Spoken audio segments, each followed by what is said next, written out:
Now it's 9:31. I'm going to start. Yeah, we have a quorum. Okay. I'd like to call the meeting of the Board of Zoning Appeals to order on this Monday, February 1st. Ms. Kukla, would you like to read the preamble? Sure. Could you go to the next slide, please, Kyle? My name is Liz Kukla. I'm the Secretary of the Board of Zoning Appeals. I'm going to read the preamble this morning. In compliance with notification requirements of Ohio's open meeting law under COVID-19 emergency declaration, notice of this meeting has been publicly posted. All boards and commissions under the purview of the City Planning Department conducts its meetings according to Robert's Rules of Order. Action during the meeting will be taken by voice vote. Abstentions from any vote due to a conflict of interest should be stated for the record prior to the taking of any vote. In order to ensure that everyone participating in the meeting have the opportunity to be heard, we ask that you use the raise hand feature before asking a question or making a comment. The raise hand feature can be found in the participants panel on the desktop and mobile version and activated by clicking the hand icon. Please wait for the chair or facilitator to recognize you and be sure to select unmute and announce yourself before you speak. When finished speaking, please lower your hand by clicking on the raise hand icon again and mute your microphone. We will also be utilizing the chat feature to communicate with participants. The chat feature can be activated by clicking the chat button located on the bottom of the WebEx screen. Next slide, Kyle.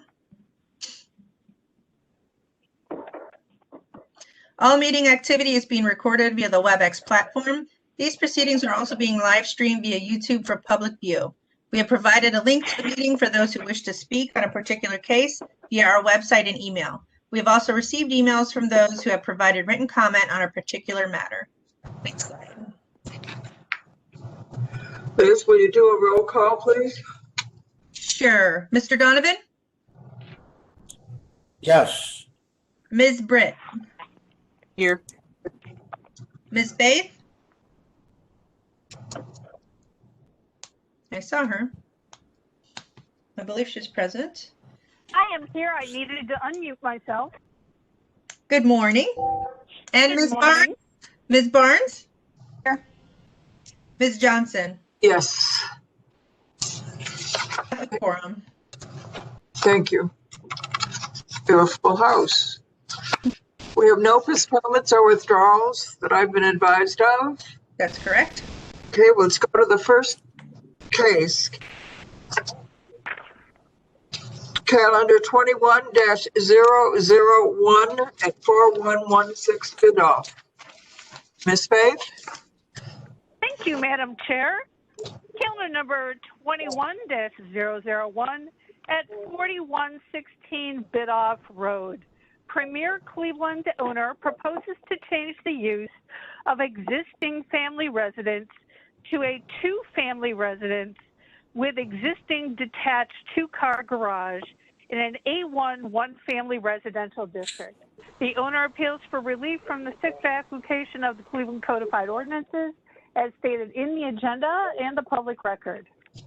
Thank you very much. Tim?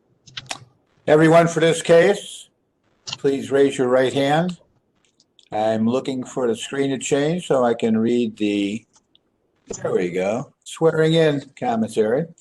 At the end of this, I'm looking for a response that says, I do, with your name. Do you swear or affirm that the testimony you're about to give is the whole truth and nothing but the truth? I do. Your name? Do Kevin. Jamie? Anyone else? Jamie, do you represent the owner of the property? No, I represent Old Brooklyn Community Development Corporation. Is there someone here representing the owner? I saw him in here earlier. Yes, Michael Beeler. Can you hear me? Yes. Yes, we're looking for I do in your name, Michael. I do, Michael Beeler. All right. Anyone else here for the case? It appears none. Let's move on. Okay. History of the property, please, Mrs. Kukla. Thank you, Madam Chair. There's been no change in the zoning since 1929. It's always been in a single-family district. In the records room I found in 1931, a permit was issued to erect a 1.5-story single-family house and a 1-story garage. There are no variances on file, and I only found in the more recent history that in 2017, a permit was issued to re-roof the property. And that's all that I have. Do you know what the legal standard we'll be judging the case on, please, Ms. Wagner? Thank you, Madam Chair, members of the board. Appellant is requesting a use variance. To obtain the use variance, appellant must prove that denying the request will result in an unnecessary hardship, particularly to the property, such as there will be no economically feasible use of the property without the variance, will deprive the appellant of substantial property rights, and the granting the variance will not be contrary to the purpose and intent of the zoning code. Thank you very much. Mr. Beeler, Yes, okay, tell us exactly, you're the owner, is that my understanding? that is correct. Okay, tell us what you'd like to do. What I would like to do is have the zoning changed, the use changed from it is listed as a single family. It has been a two-family since I bought it back in the early 80s. And now I would like to sell it, and the buyer, the prospective buyer, can't get financing because he can't get a loan based on two rents for what is shown as a single-family home. If that is not the case, my tenant, who is downstairs, I submitted a letter late. She's a 73-year-old single woman, would have to leave because the house would not be considered a double. He has agreed to let her stay. She's been a wonderful tenant and takes very nice care of the home. So I would hate to see her displaced as well as she would. And I have a letter notarized here giving her intent. Let's hear from the Local Development Corporation. Hi there, Carol. This is Jamie with Old Brooklyn CDC. Hi, Jamie. Hi, how are you? We're doing well, thanks, honey. Good. So we are okay with this with one condition. He and the new buyer need to do a rental registration, which is not currently active in Acela.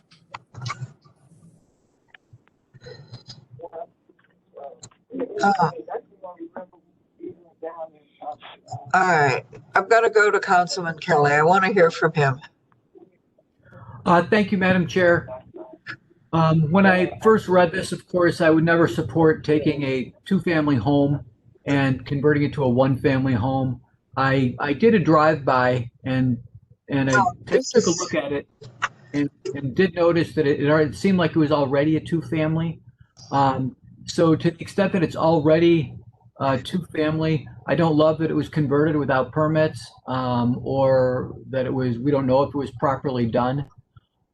So I would just, to the extent that it is, I would like to make sure that it is to code as a two-family. And if it is to code all of the everything that would be required of a two-family, and they do the rental registration, then I would not object. Mr. Beeler, Yes. comments on what the councilman has just addressed? I completely agree. Certainly, whatever avenue process is necessary for the city to come out and verify that it is in fact a legal double, as the fact that I'm a residential building official myself, I know that it is, but I certainly understand and respect that the city of Cleveland needs to come out and verify that it is what it truly is. Is it on the second floor of this home? Or is it in the rear? I don't know. And I want to know if there's another entrance and exit for the other property. Yeah, it is a traditional two-family. You enter, you can come up the front steps, as you can see from the picture. There is a separate door to the second floor, leads you upstairs, living room, 2 bedrooms, full bath, kitchen, dining room, and an exit out the rear of the home with a deck on it and a set of stairs that leads down to a deck from the first floor. The first floor is a standard. I did submit drawings. I had them drawn by an architect friend of mine to show everything that is there. From my knowledge, it is in complete compliance. When I purchased it, the people, and that was back in the 80s, I believe it was the daughter and son lived up there and had been there for a period of time. So it's been existing based on the metal casement windows that are up there, I'm guessing it was done in somewhere in the 50s. Okay, Kyle Reese. Reese, City Planning. I did speak to you, Adam Davenport, who's the planner for this area, about the project. He was fully supportive of it.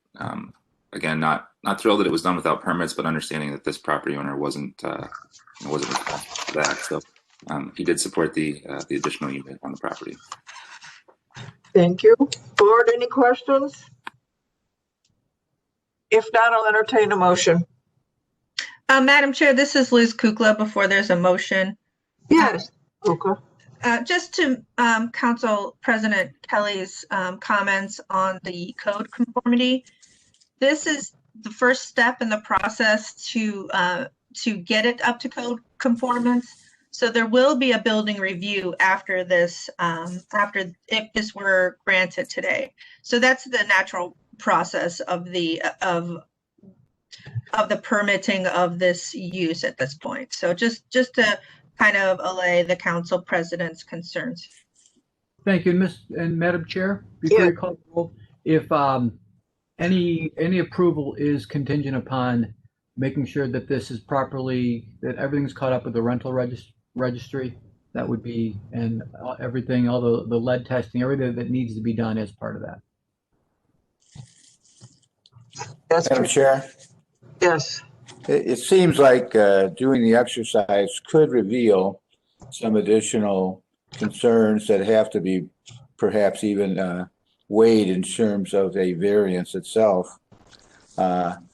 Is it smart for us to just delay making a decision till after they do that review? I'm going to go to Lori Wagner. Lori, could we pass it but hold it back to you so that they don't have to come back and go through this again? Miss Wagner? Hello? She may be muted. Please unmute yourself, Lori.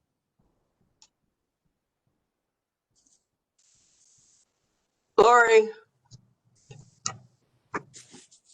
Would that be something you could agree to, Tim? I'm just, trying to be logical here. If we're going to do a review of the property versus the required zoning requirements, it could reveal that, again, just as we're here today on this one issue, that there are other individual issues that have to be taken into account. And therefore, you'd have to come back and you could even find yourself changing the language and having to do a broadcast, et cetera. Madam Chair, just to Mr. Donovan's comments, again, this would start that process. I'm not sure if Building and Housing would review it until the use is in place. So again, I think that the variance would have to happen first. Sorry, Lori. This was Lori. I'm sorry. I was confusing my mute button and the old *6, which doesn't seem to work anymore. It doesn't make any sense to delay this. You should pass it.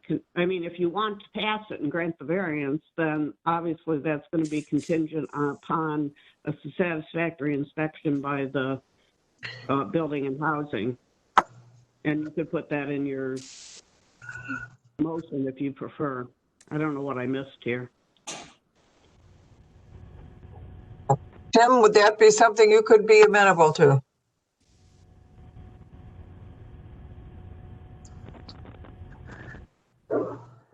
Tim? Yeah, it's fine. I thought you said Kevin. I don't know. Oh, no. Okay. All right. Then I will entertain a motion with that be included in the motion. Madam Chair, this is Kelly. Given the testimony and report from the CDC, the councilman, as well as city planning, I move that we approve the variances as requested for calendar number 21-001, noting that the owner will have to do a rental registration, and this variance request will definitely trigger further review from Building and Housing. Second. Call the roll. Thank you, Madam Chair. Ms. Faith, Yes. Mr. Donovan, Yep. Ms. Barnes. Yes. Ms. Bar- Thank you. And Ms. Britt, Yes. Ms. Johnson. Yes. Calendar 21-001 is granted. We will ratify this next week and send you a letter. Do we ratify it after we get the building inspection? Thank you all. Ms. Coot, is this dependent on the building inspection for ratification or not? Yes. Okay. So to Mr. Donovan's comments, I'm not sure if you want to hold, so he's asking if we should hold it until we receive that inspection. I think we could just make it conditional upon the, we could just make it conditional. The resolution will reflect that and the building and housing will respond to that when it is sent over to them. Yeah, this is Lori. I agree that's the most appropriate way. You don't want to hold this until Building and Housing can get an inspection.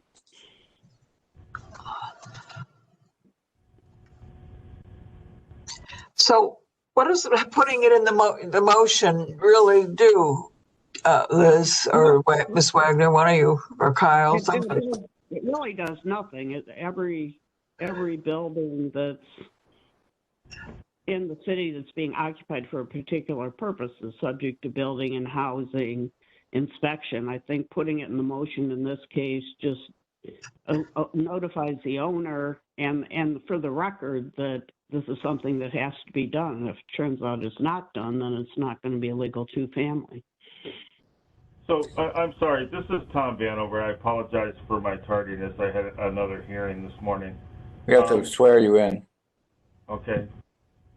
Do you swear that the testimony you're about to give is the truth, the whole truth, nothing but the truth? I do. Go ahead. What is the nature of the variance requested? They want to convert a single family home to a double, which has been that way since before this gentleman bought it. It has the separate entrance. It has, the house looks large enough when you look at all the dimensions and all, but the fact that it's in a single family district is what's throwing us off a little, I think. Okay, and was this a result of a permit request or a violation notice? No, permit request. Okay, so we've got the permit, we've got, and they've got a notice of nonconformance because you're not allowed to have a two-family in this district. So your variance is, yes, I agree, your variance is to just allow the nonconformance in the single-family district, and then everything else will still be subject to the plan approval and permit inspections. Okay, yes, that's exactly what we'd like. Yeah, so yeah, it's just the granting of a variance of a non-conforming use as a two-family in a single-family district. And you can mention the inspection or not. We're going to do it because it's a permit request. Thank you.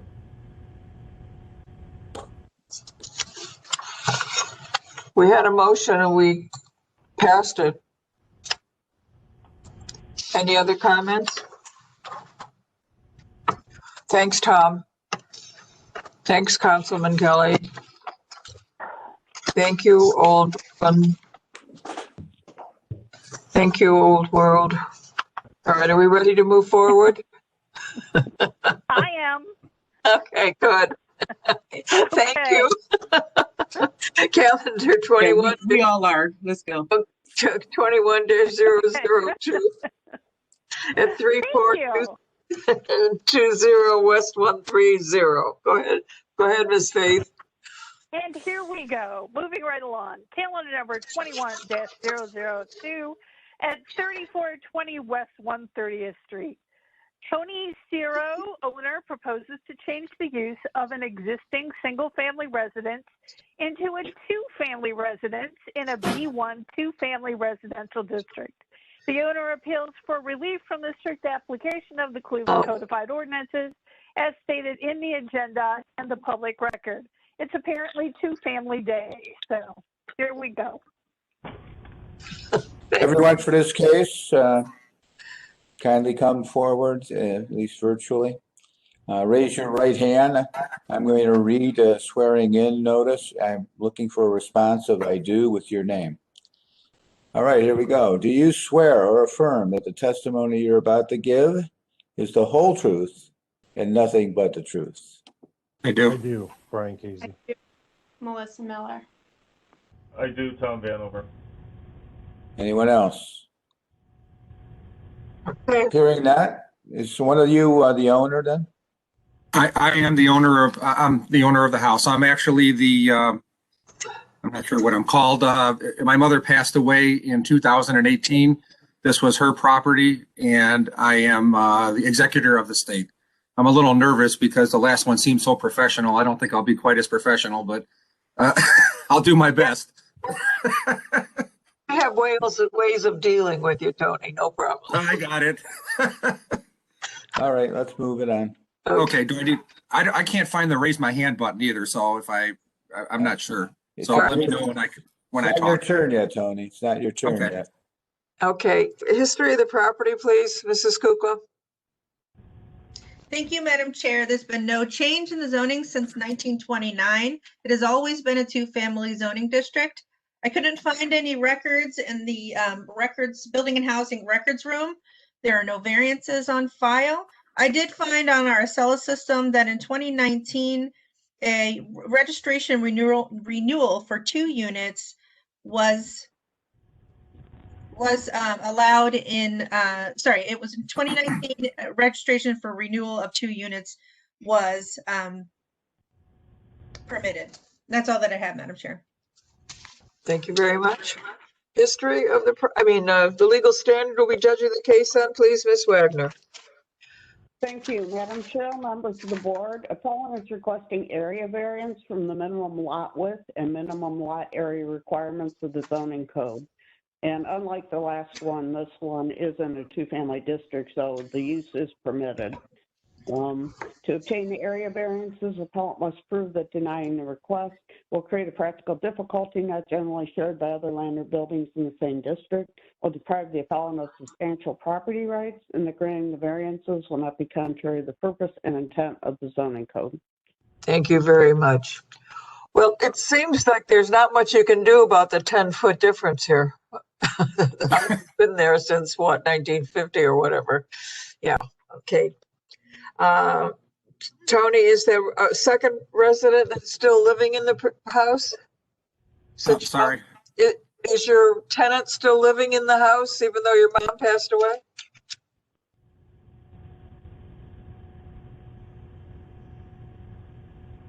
Tony, did I say that incorrectly? Can you hear me now? Yes. Sorry, I keep hitting the wrong button. This is new to me here. Yeah, it is occupied right now. There's a tenant living downstairs and his mother living upstairs. I did before they told me this was the last step, basically. So I did put it up for sale and I did sell it. I do have an offer. I've accepted it and it's contingent upon it being whatever you call it, zoned as a two-family. The person living downstairs would be the homeowner. The person living upstairs would be the homeowner's mother. And so it will be owner occupied. And that's about all I can say. I don't, any questions I'll be happy to answer. I do know that when this thing was put together, I mean, I moved out of the house. This was my childhood home in 1975. And somewhere after that, I believe before 1980, my mom converted it to a double, but I didn't even find out it wasn't a double until she passed away. So that's all I can really say. It's already gone through building and they've approved everything. And right before it finalized, I got this minimum lot thing that was a problem. So that's my headache right now. And a deal's pending on it. Thank you very much for your input. Councilman Casey. Good morning, Madam Chair, members of the board. I think this one's pretty much a no-brainer. I'm supportive of changing everything. It's been this way since forever, so I have no objection to the board passing this. Thank you. Was there somebody else sworn in, Tim? Melissa, Curtis Development Corporation. Oh, yes. Morning. The Development Corporation has no issue with this being converted. The city is already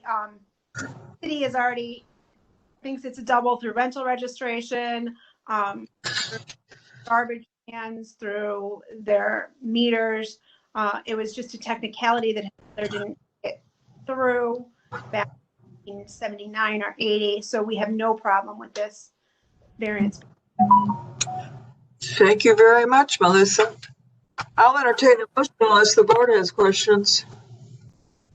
Madam Chair, Yes. I have no questions. I'll move to make a motion unless anyone else has other comments. Hold on a moment. Did somebody else have a question? Yeah, Tom Vanover. Oh, yes, Tom. Just a couple points of clarification. As a two-family district, I'm assuming that there's other two families with the same lot size. So we don't object to the variance based on lot size. I will, just as a point of clarification to the appellate, this is almost the last step because there is a permit in place for this. It will require an inspection to verify that there are two distinct means of egress, two distinct kitchens and restroom facilities and utilities and all of those things that make it a two-family, not just a single family where mom lives upstairs. Understand that there's a very distinct difference between having some rooms for your mom to live in and having it, because it's not about who's buying it next, it's about who's buying it after the person that's buying it buys it. So once we decide this, it will be a two-family forever. So it's almost the end, but you will be required to get it inspected by the Department of Building and Housing just to verify all of that indicia is in place. Thank you. Thanks, Tom. Now I will entertain a motion. Thank you, Madam Chair. Who's speaking? Go ahead, Tim. I was going to just chime in that given the testimony and given the follow-up that's been agreed to by the current owner, I would move that we'd allow the variances requested. Second. Second. Call the roll. Ms. Britt, Yes. Ms. Faith, Yes. Ms. Barnes,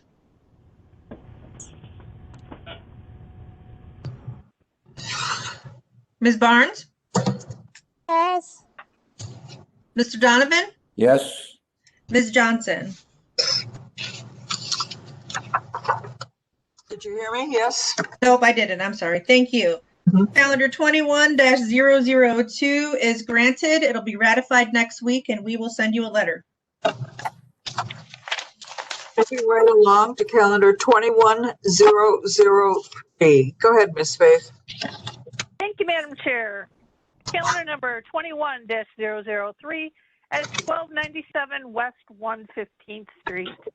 Gus Zazak, owner, proposes to change use of a two-family dwelling to a three-family dwelling in a B1 two-family residential district.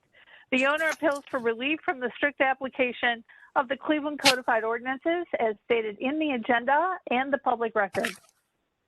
Thank you very much. Tim? All those for this case, kindly raise your right hand. Can you hear me? No? I hear you. I'm here. Okay. Do you swear that the testimony you're about to give is the truth, the whole truth, nothing but the truth? I do, Gus Kazak. Anyone else? I do, Tom Vanover. Okay. Anyone else? Hearing none, let's go. Okay. History of the property, please, Mrs. Kukla. Thank you, Madam Chair. There's been no change in the zoning since 1929. It's always been in a two-family district. In the records room, I found that in 1912, a permit was issued to erect a two-story dwelling. In 1920, a permit was issued to erect a garage. In 1943, a permit was issued to repair fire damage to a two-family home. There are no variances on file, and in the more recent history, in the Acela system, We found that in 2005, a certificate of disclosure was issued stating that the use of the property is two-family. But in 2019, a rental registration for 3 units was issued. And that's all that I have. Thank you very much. Ms. Wagner, the legal standard will be judging it. Thank you, Madam Chair, members of the board. Appellant is requesting a use variance and area variances from the off-street parking and minimum lot area requirements of the zoning code. To obtain the use variance, appellant must prove that denying the request will result in an unnecessary hardship particular to the property, such as there will be no economically feasible use of the property without the variance, will deprive the appellant of substantial property rights, and the granting the variance will not be contrary to the purpose and intent of the zoning code. To obtain the area variances, appellant must prove that denying the request will create a practical difficulty not generally shared by other land or buildings in the same district, will deprive the appellant of substantial property rights, and that granting the variances will not be contrary to the purpose and intent of the zoning code. Thank you very much. Gus? Good morning. Good morning. Tell us exactly what you would like to do. Yeah, so I bought this property in May of 2019 as a double, and the 3rd floor was finished with a kitchen and bathroom by the previous owner. And so I would just like to take the next steps of formally transitioning from a 2-family to a 3-family building. I'm trying to refinance the property into a lower rate with interest rates right now, and the appraiser came by and noted the non-conforming use of the property, and so I want to take the legal steps to conform it to a 3-family dwelling. Well, not only that, but how about the parking issue? So yeah, for parking, I think that was a typo. I put on my site plan that I was going to pave and mark out parking spots. As you can see, there's parking for 4 cars. And from your guys' zoning code, it says 1 off-street parking per unit, paved and drained. So once the asphalt plants open up in late March, early April, I plan to have that whole parking lot paved as well in the back, and then mark out 1 spot per unit. Are you looking at the same pictures I am on the screen? Yes. Okay, that's the parking area? On the left, correct. No, on the right. Oh, no, that's my neighbor's. We share a driveway in common. And so he has 4 spots as well. But they're not paved and drained. That's not paved and drained, so that's not. Right. Okay. Right. Yeah, so in my site plan, I show a paved and drained once the asphalt plants open up in late March, early April of this year.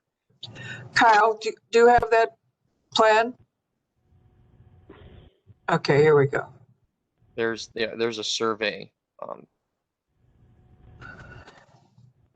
Well, if I had your eyesight, I could read this. Jeez. And Madam Chair, this is Liz. Yes, Liz. We had trouble as well reading the fine print there, and so we weren't sure that the paving was going to happen or not. But we can make that part of the resolution that the appellant is not asking for a variance from that code section regarding paving. Right, that was a mistake on my end. I think I sent you an email earlier, Liz, with the revised site plan, but it didn't make it to the slideshow. So that one just shows the existing site plan of the gravel already in place. So I have a revised one showing that it'll be paved and drained as well. All right, but let's talk about that 3rd floor. Does that have a separate entrance and exit? So there is 1 stairwell leading up to on the back stairwell up to the unit. And then there is a casement window, which is larger than 8 square feet on the north side of the building.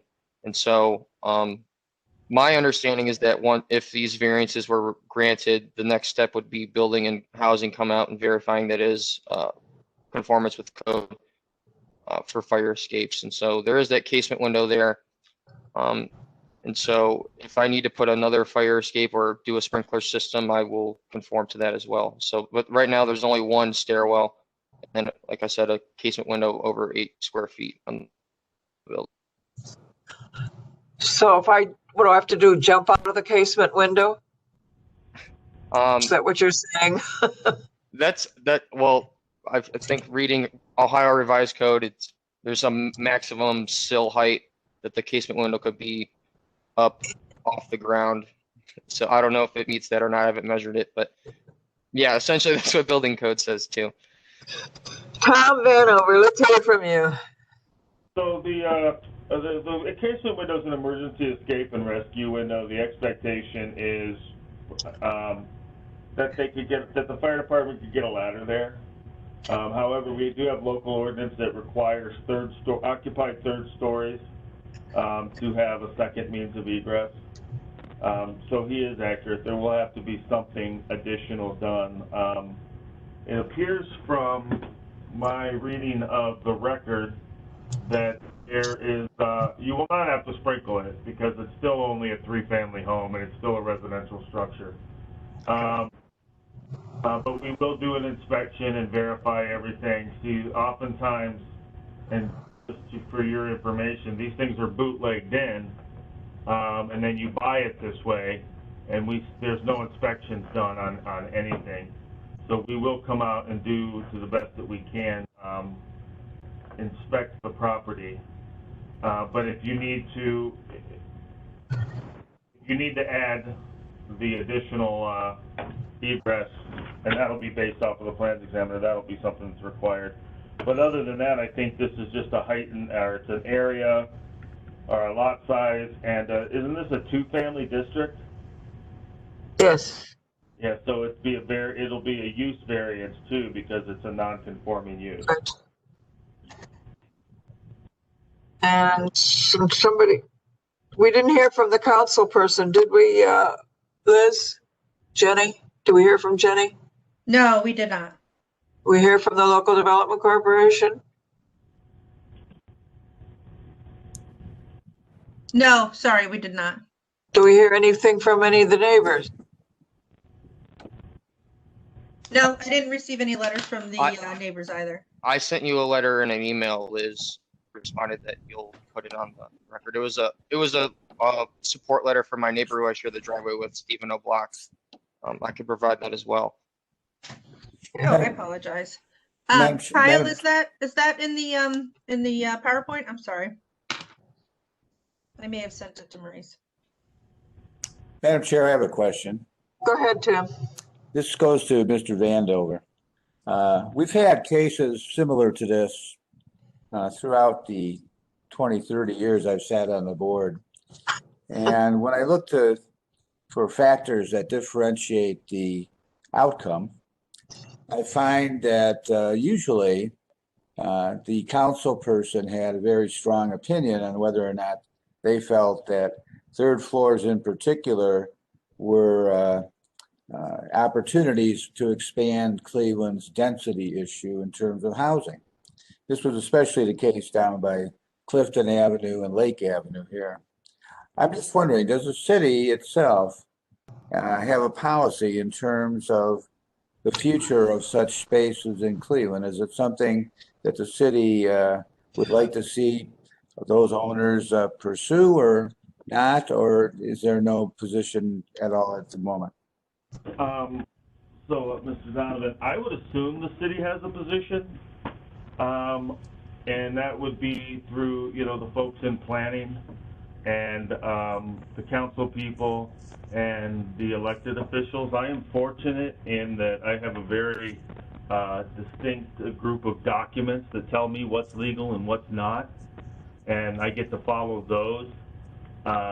So, what we're doing in the future and what we are expected or planned use to solve problems, those are done by elected officials and the planning commissions and this board as well, to work together. So I'm assuming that there's a position. I don't have that position. I don't weigh in on that position. And fortunately, I don't have to enforce that position until it gets codified in one of our ordinances. Kyle, you're there. Let's hear your answer. Yeah, I believe it's pretty well known that the planning department supports different typologies of houses and units for all different types of residents and future residents. I did talk to Adam Davenport, who is the planner for the geography. He was supportive of the additional unit. We all understood that the parking needed to be drained. I did want to make a note that it's my understanding that the code doesn't require it to be paved. You can use gravel, but it does need to be engineered to properly drain. Yes, the planning department does support the request for the additional unit, given that it's all done, legally and up to building code. Thank you. Any other comments, board? No, I will entertain a motion, but I would really like to see it paved and drained. And I think Gus has pretty much said that it would be asphalt. So I'd like to see that. Yeah, it would be asphalt, and it would just, all asphalt and then paved to the drain to the road as well. Thank you. And Madam Chair, this is Liz. Yes, Liz. I'd like to apologize to Mr. Kazak. I did find his letter that he sent me from the neighbor supporting his plan. And I also did find the revised drawings. Yippee, skippy doo.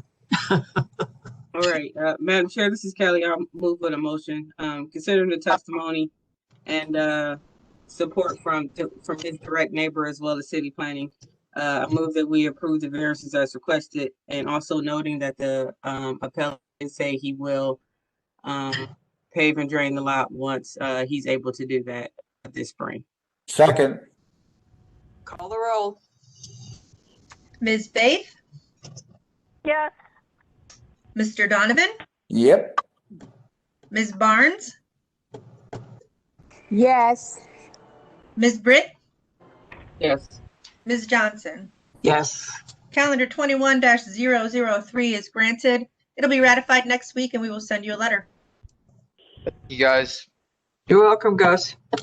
Calendar 21-005. Go ahead, Ms. Faith. Thank you. Calendar number 21-005 at 3120 Clark Avenue.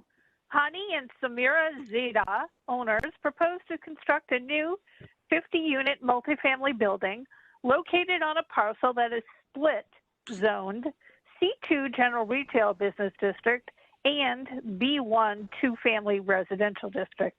The owner appeals for relief from the strict application of the Cleveland Codified Ordinances as stated in the agenda and the public record.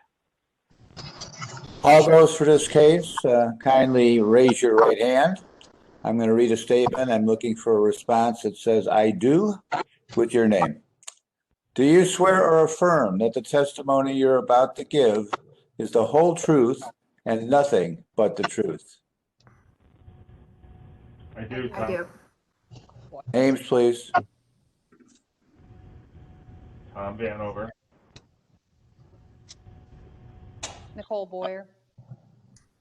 I do. Kevin Dreyfus Wells. Margaret Caborias. Anyone else? I do, Matt Moss. Who's that? I do, Matt Moss. Oh, okay, Matt. Yeah. I do, Kristen. Ricardo Leon. Anyone else? Last call. Okay. On to history. Okay, thank you, Tim. Go ahead. Liz. Thank you, Madam Chair. Just for the record, was the appellant sworn in? Nicole Boyer here. I am the authorized representative for the property owner. Okay, thank you. So, Madam Chair, there's been no change in the zoning since 1929. It's always been in general retail and two-family. There are two parcels to the northeast corner of the project area only that are in the two-family district. In the records room, the building and housing records room, I only found that in 1947, a dwelling foundation only was erected on the property. And in 1949, brick veneer was installed on the entire building that was on the site. There are no variances on file. And in the more recent history, I found that in June of 1998, a permit was issued to install 6 illuminated wall signs and 1 freestanding sign. And that's all that I have, Madam Chair. Thank you very much. The legal standard, please, Ms. Wagner. Madam Chair, members of the board, appellant is requesting a use variance and area variances from the off-street parking, landscaping, and minimum lot area requirements of the zoning code. To obtain the use variance, the appellant must prove that denying the request will result in an unnecessary hardship particular to the property, such that there will be no economically feasible use of the property without the variance, will deprive the appellant of substantial property rights, and the granting the variance will not be contrary to the purpose and intent of the zoning code. To obtain the area variances, the appellant must prove that denying the request will create a practical difficulty not generally shared by other land or buildings in the same district, will deprive the appellant of substantial property rights, and the granting the variances will not be contrary to the purpose and intent of the zoning code. Thank you very much. Ms. Boyer, are you going to give the explanation of what they'd like to do? Yes, ma'am. And then I'm actually going to hand it over to my architect to field any questions. So I represent the community builders. We are an affordable housing and mixed income developer. We are partnering with Metro West Community Development Organization on the proposal to build 50 units of mixed income housing on this assemblage of land. And so the application that we have in front of you today is for us to secure the necessary zoning to move forward with our financing package and to get everything in place to construct those apartments on this site. Well, first thing that stood out in my life is that it only you needed 50 parking spaces and you only have 25. So our organization, the Community Builders, has over 60 years of experience in serving mixed income housing in urban environments. And we have found through our operational team that very often mixed income housing tends to be overparked because many of our residents cannot afford cars. They depend on public transportation for their jobs. And so we like to locate our projects within close proximity to employment centers such as Metro Health in the Clark Fulton neighborhood. And so our historic data has shown that parking ratios of anywhere from 50% to 60% of the overall unit count are more than sufficient. And oftentimes those parking spaces still are underutilized. We think that the close proximity to the bus line on Clark Avenue, which connects to some of the more prominent rapid lines in Cleveland, is a really great amenity for our residents. Okay, you just go down what they've been cited for. Do you have that in front of you? Can you go down the list that what you've been adjudicated for? Me? Yes. Oh, I'm sorry. In terms of the variances that we're requesting? Yes, correct. So we are requesting an apartment. So the way that the project's been viewed is there are 2 parcels that have single family. Actually, I might have my architect speak to this a little bit more. Has that been consolidated, the 2 parcels? Into the commercial district? The architect should speak to this. Yeah. Yeah, if we can go to the site plan. Hey, Meg, you're muted. I'm not muted. Not muted, but I'd like to hear, you have to tell me your name. Can you hear me now? This is Margaret Cavorius. Yes. Okay. And I'm with RDL Architects, and Kevin and I are here to speak about the project today. So actually, right now, as it is, the site is comprised of 9 parcels. 7 of those parcels are general retail, and those all front Clark Avenue. And our building is within those 7 parcels. But there are 2 parcels that are 2-family, and they are located along West 32nd at the rear of the site. And what's showing up now in this image is those 2-family parcels have a driveway access, and they have a pocket park, which would be open to the community. So we are working to keep the building as far away as possible from our northern neighbors. And we are trying to keep it on the general retail sites, but we do need a variance because those two parcels are, the two family are part of our overall site. Well, my question was, are all the parcels, the 7 in the front and the 2 in the back, are they all consolidated? Not at this moment. Have you applied for it?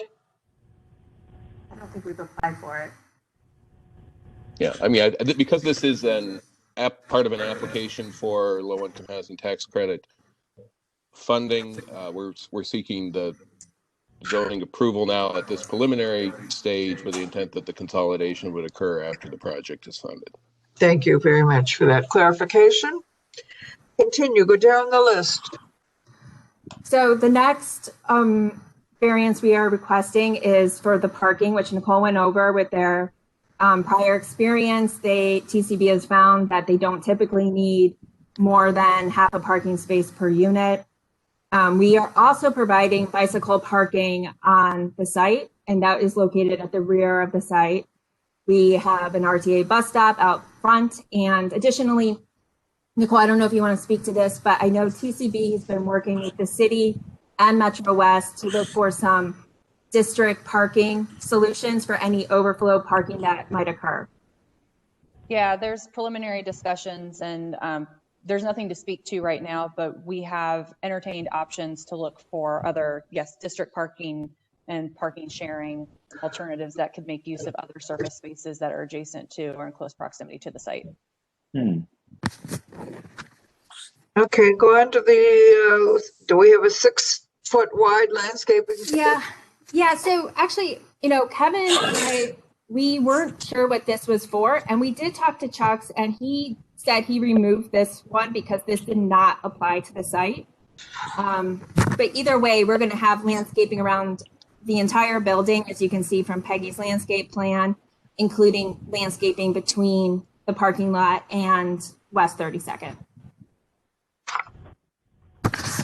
And just to clarify, the person who removed that was Mr. Okoye, who was the zoning reviewer for this project from the building department. I don't understand where the bollards are going, to be honest with you.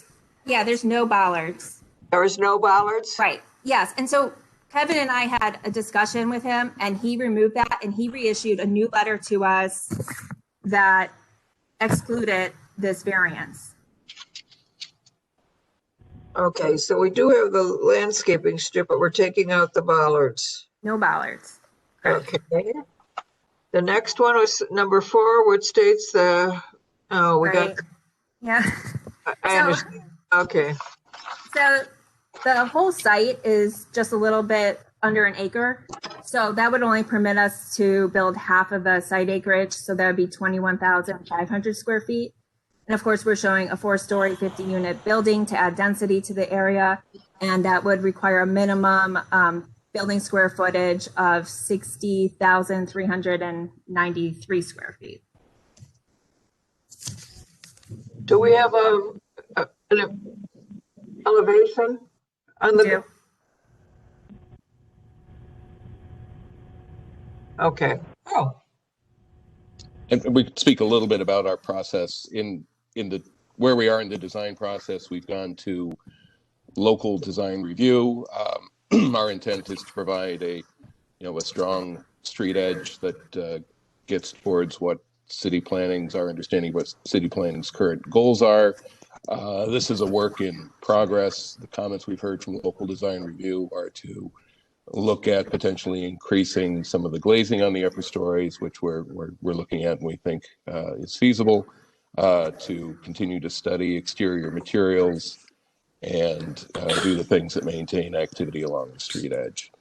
What you see in that elevation is towards the right side of the upper elevation. There are community and public areas that are being provided with a lot of glazing and transparency.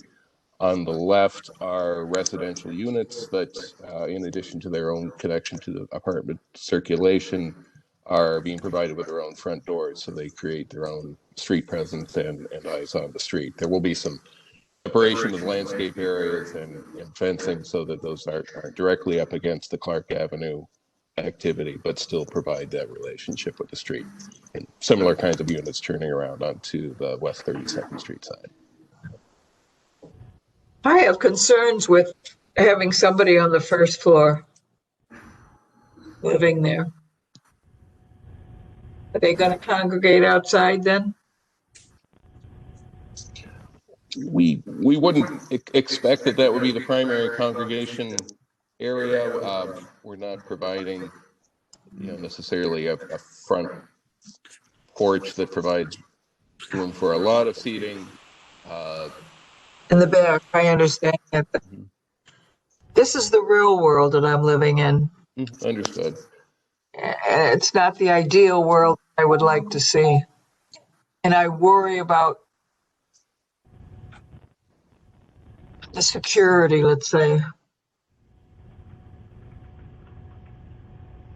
Has anyone given any thought to that at all? Madam Chair, I have a similar question, if I could. Go ahead, Tim. It would have to do with following up on Ms. Johnson's remarks there. Do we have a target audience? Who do we expect to be occupying these units here? Can you describe them for me? So our housing, what we consider to be family or general population apartment communities, serve the community itself, and that's part of why we have been working closely with Metro West to create this project. We envision that this project right here will serve a wide variety of people, be it single mothers that have children, older adults that are looking for housing that maybe cannot stay in their homes but want to stay in the community and are seeking more of a garden style or a single story place to live. We also anticipate that it's going to provide some housing opportunities for those professionals that want to live in the Clark Fulton neighborhood but maybe cannot either find housing that's there currently or cannot afford what's in place or what's going up in the market rate environment right now. Okay, we got 50 units. How many of them are like 2 bedrooms or more? So 35% of our units are 1 bedrooms, and in most of our projects, our experience has been that in 50 unit size projects in comparable urban markets, roughly 21 units. So 40% of our projects tend to have multi-occupant households. The rest of them usually have single individuals in them. Well, here's part of the reason I'm asking the question I'm asking here. On one hand, we're short on parking. On the other hand, we're putting in a pocket park. Who will the pocket park serve? Is that meant to be small children, or is it meant to be, no, it's adults that'll be occupying that, senior level people, etc.? Because if you have a real need for parking, maybe you ask yourself, do you put a pocket park there if it's not going to have the kind of use that you intend it to have? Absolutely. So the concept of the pocket park was developed in collaboration with the community. The Clark Fulton community is currently going through a neighborhood planning strategy session. And so we work directly with that team. And one of the challenges that was identified was just a lack of robust available green space scattered throughout the neighborhood. And as we were looking at ways to better provide space, not only for our residents, but also maybe ways to connect to the community, we're creating the pocket park. It will be open to the public.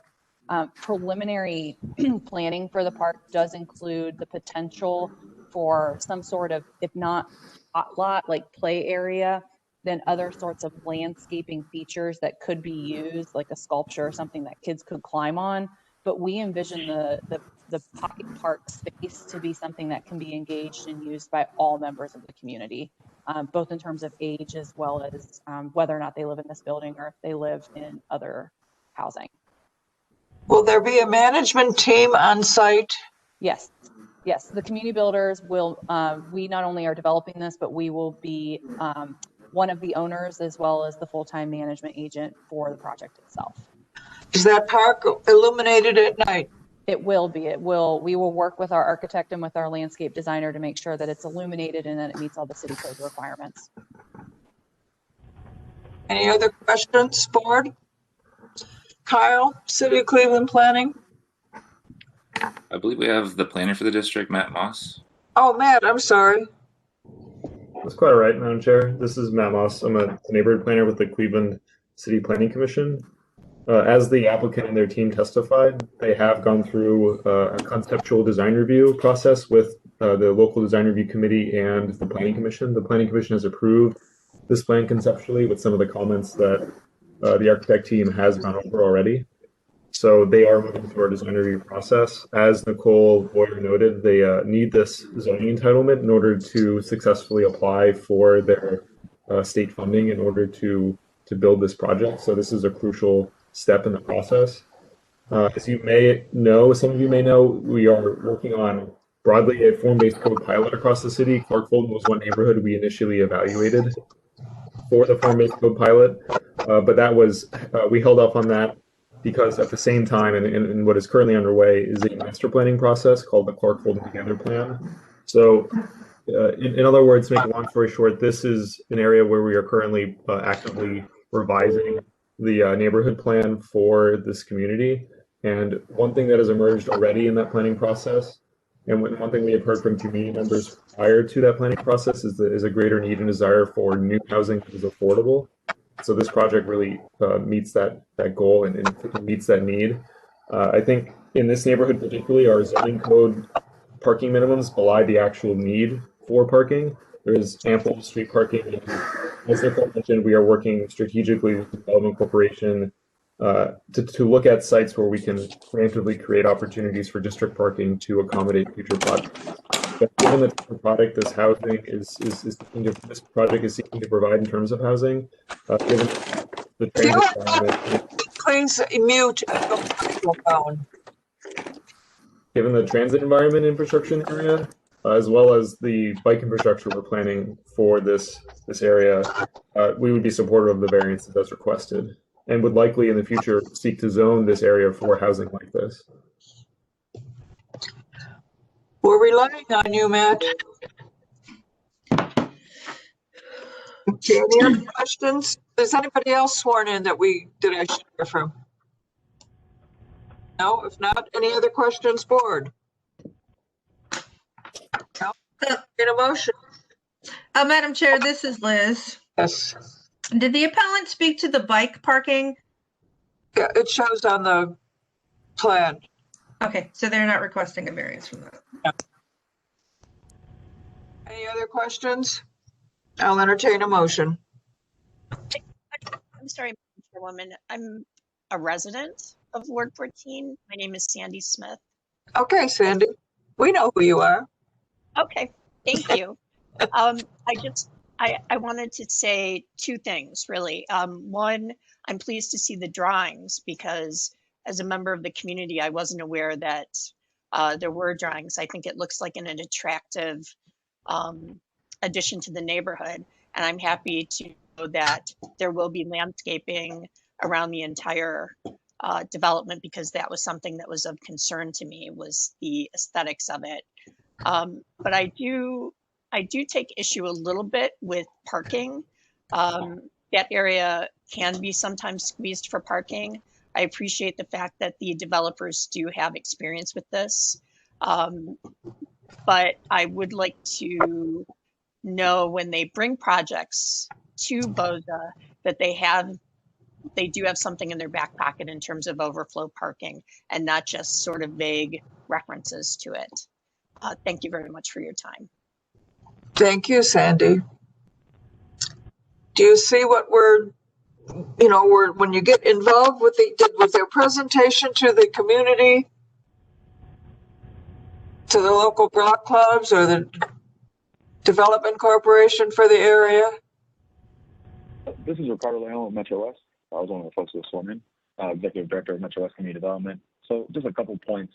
We typically do not take projects to the community, LIHTC projects specifically, until we know that they've been awarded, because we have been in multiple situations where we had projects proposed, went into an application, had a community meeting before going into the application, and the project was not funded. And then community residents came back to us and said, hey, like, we basically got hopes up for nothing.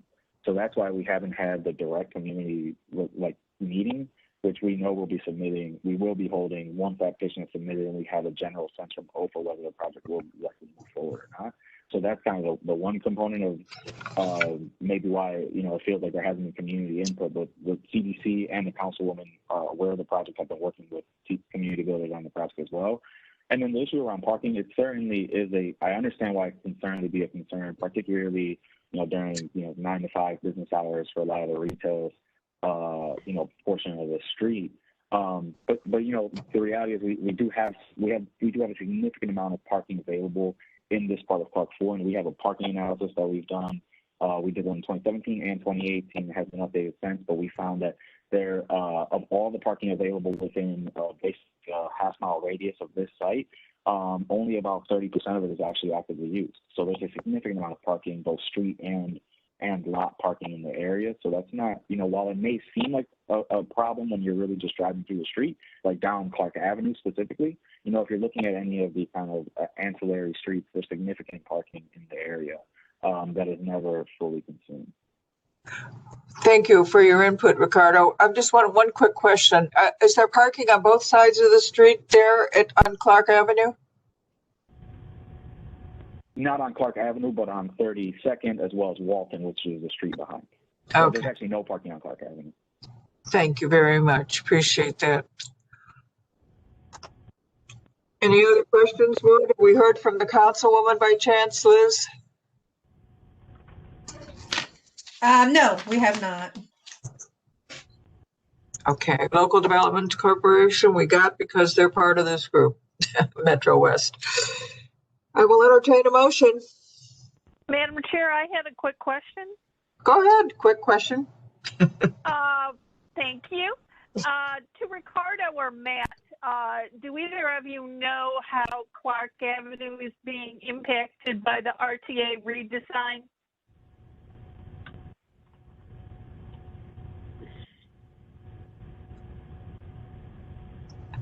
Ricardo, this is Ricardo. I'll jump in first, and then Matt, if you have any other information.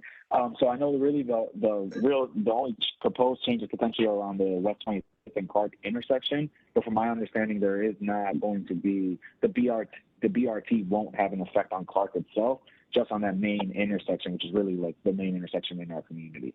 And I think the change is really there, just the signal.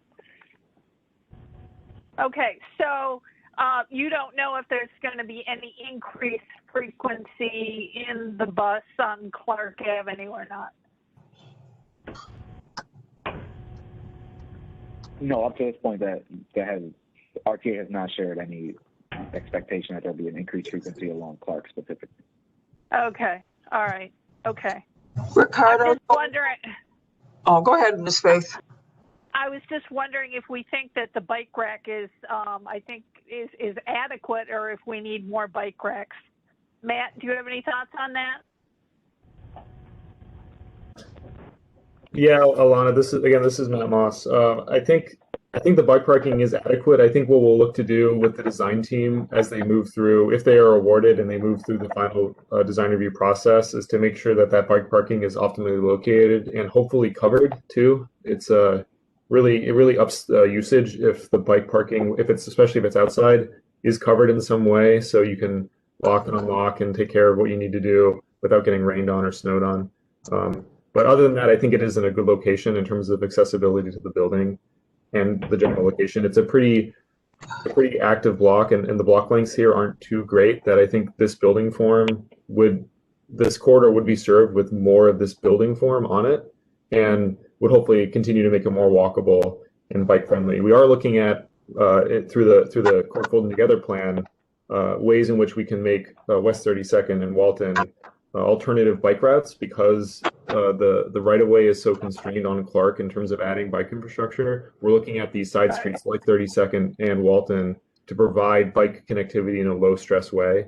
So I think for this site, it's appropriately located. We'll just make sure that it can be the highest quality it can be through the design review process.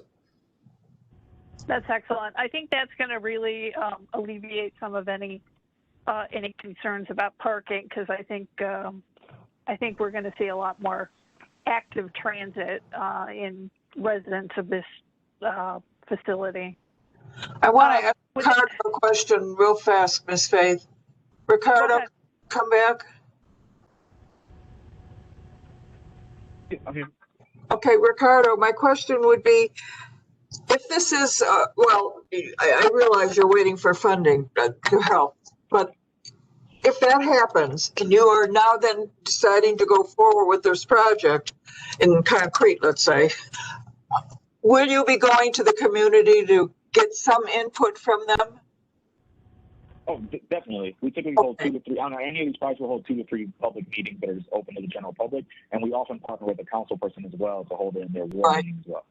Good, thank you very much. This is Nicole. If I could just speak to give a little clarity too. If we get funding, we still have about a year from when funding is awarded until we would even be considering starting construction. So there's a lot of opportunities for the community to respond and provide feedback to the building design and the elevations and the engagement. So just to provide some clarity on that time frame, even when funding gets awarded, there's time. That's good, Nicole. Thank you. I appreciate that update. I will entertain a motion, board. Madam Chair, given the testimony that we've heard from the CDC, from Matt Moss, who is city planning for that area and has really his finger on the pulse of that neighborhood, and the representatives from the construction company and community housing, I move that we go ahead and approve the variances as we have gone through during testimony for this project. We have a second? I just second. Second. Thank you, Madam Chair. And this is with the understanding that items 3, 5, and 6 are not part of the package that's being granted today, as the appellants have testified that they will comply. Yes. Correct. Thank you. Ms. Donovan. Second. Yes. Ms. Faith? Yes. Ms. Barnes? Alvin. Yes. Ms. Britt? Yes. Ms. Johnson? Yes. Calendar 21-005 is granted. It'll be ratified next week and we will send you a letter. Thank you. Thank you, thank you, thank you. Okay, moving on to calendar 20-196. Go ahead, Ms. Faith. And finally, postponed from December 21st, 2020, we have calendar number 20-196 at 4161 West 50th Street. 4161 West 50th Street, LLC owner proposes to erect a 145 square foot pole sign in a general industry zoning district. The owner appeals for relief from the strict application of the Cleveland Codified Ordinances as stated in the agenda and the public record. Thank you very much. Tim? Everyone for this case, kindly raise your right hand. I'm going to read a statement looking for the response. I do at your name. Do you swear or affirm that the testimony you're about to give is the whole truth and nothing but the truth? I do. Brian Casey. I do, Melissa Miller. I do, Tom Vanna. I do, Adam Davenport. Last call. On to history. Okay, Liz? Thank you, Madam Chair. We had the history at the last hearing. I would just like to remind the board that this case was postponed from the last date at the request of Adam Davenport, as he was going to meet with the appellant for further review. Thank you very much. The legal standard we'll be judging the case on, please, Ms. Wagner. Thank you, Madam Chair, members of the board. Appellant is requesting area variances from the sign regulations of the zoning code. To obtain the area variances, appellant must prove that denying the request will create a practical difficulty not generally shared by other land or buildings in the same district, will deprive the appellant of substantial property rights, and that granting the variances will not be contrary to purpose and intent of the zoning code. Thank you very much. I'm going to go first to Adam because I want to know if they all met together and what they've decided. Adam? We did not. My understanding was the applicant was going to reach out once they had a revised sign, and so I'm not sure if there is a revised sign for the case today, or any other revisions at all. Tom? No, the appellant, do you have the revised sign or not? Yes, I emailed in revisions. I believe spoke with Liz, I believe, but definitely I asked about getting some pictures in to show the adjustments that the customer and we talked through to make things as close to code as possible. If they're not in the presentation, I'm not sure how to address that, but I did send some things over digitally, and that's as far as I know. But I have images here, and I can explain the path of that we're proposing to go through to make things as close to code as possible. Go right ahead, Dustin. Thank you, Madam Chair. Good afternoon, Madam Chair and ladies and gentlemen. I'm bringing before you again the BP sign. The modifications made since the last presentation are as follows. The overall height we proposed initially was 30 feet, which after talking to the customer and looking at the area, didn't make sense. We were able to bring the overall height down to 18 feet. This was accomplished by removing the pole leading the car wash section on the bottom of the proposed sign.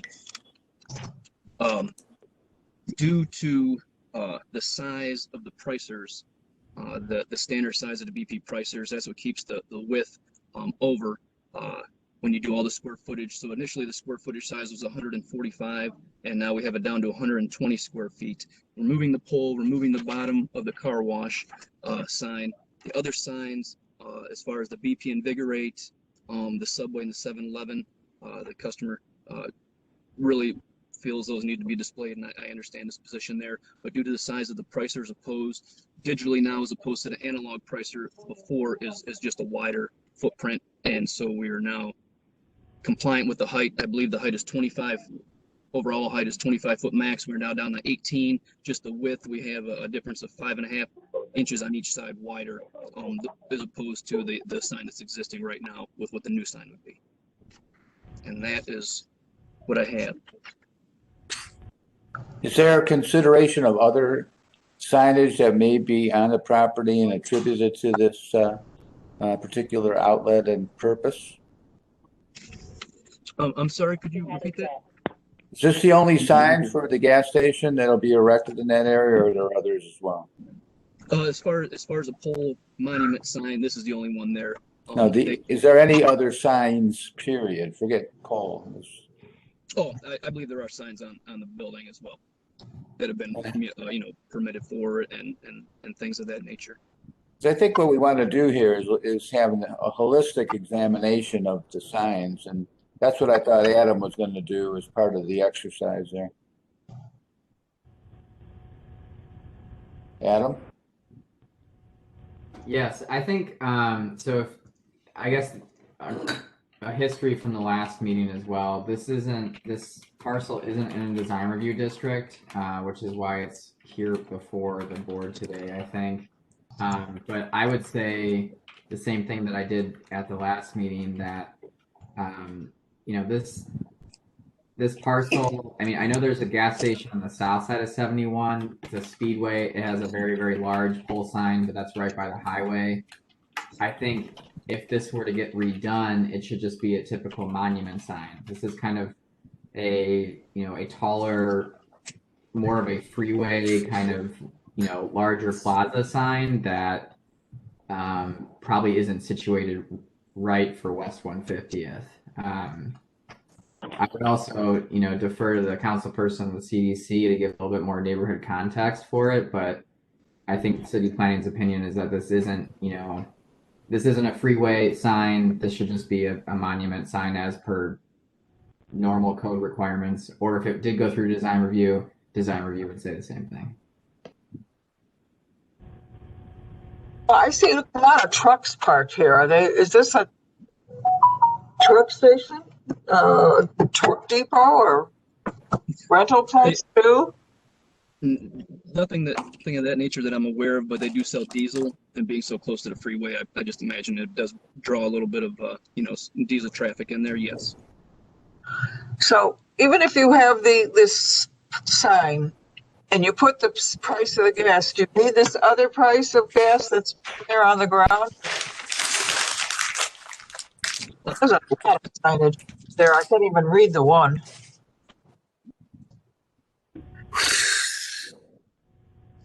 I couldn't really understand your question. I heard Okay, trumpeting in the Kyle, background. I'm can you go sorry. back As far as picture the with- prices you're asking? I was looking more at the property and now, okay, hold on. Is this not this yellow and green sign here on the bottom right-hand photo? A price of gas or diesel or something? Correct. Yes, that is the price of diesel. They didn't have on the existing sign. There's no changeable copy area for the diesel. Instead of, as they want to refresh the sign and make new, they want everything with digital. And then that's for the demographic, the area, the size of the sign that's there. That's what the customer felt with their research would be most suited as the sizes they proposed. And the digital pricer is what brings out the width of the sign. Listening to Adam speak, I understand where he was coming from for sure. I would just say the difference from the sign that we're proposing now as opposed to the sign that's standing there right now is overall width would be 11 and a quarter inches. It'd be wider, 11 and a quarter total, and then it'd be 2 foot taller than what's existing. And then that would accommodate the BP, the 7-Eleven, the Subway, the BP Invigorate, and then allow them to have their digital pricers as well. Is Tom Donovan still with us? Tom Vanover, I mean? Yes. Tom, input? This is really just a sizing issue from our perspective. So I mean, we don't really have as a building official, I don't really have any input or opinion. I do happen to live right down the street from there. So I am aware of the location. It is not, I mean, it is right off the freeway. So there's a lot of, that, I believe the